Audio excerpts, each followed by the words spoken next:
Neutral ને break કરીને 3 phase 4 wire system ઉપર શું અસર થાય છે તેની સર્કિટ ડાયાગ્રામ દર્શાવેલી છે. અને અહીંયા આપણે પ્રોજેક્ટ બનાવેલ છે તે છે. તો અહીંયા આપણે જોઈ શકીએ છીએ RYB આ બાજુ સપ્લાયના ટર્મિનલ દર્શાવેલા છે.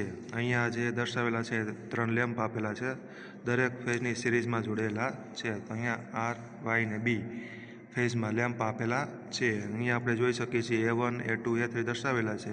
તો અહીંયા એમીટરના કનેક્શન કરવા માટેના ટર્મિનલ દર્શાવેલા છે. અહીંયા S1, S2, S3, S4 દર્શાવેલ છે. તો અહીંયા સ્વિચો દર્શાવેલી છે.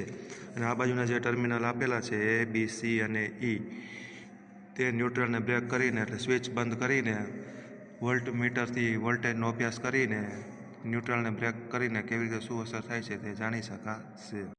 હવે પાછળના કનેક્શનનો અભ્યાસ કરીશું. તો અહીંયા ડાયાગ્રામમાં આપણે જોઈ શકીએ છીએ આ બાજુ 3 ફેઝ 4 વાયર સિસ્ટમ સપ્લાય આપેલા છે.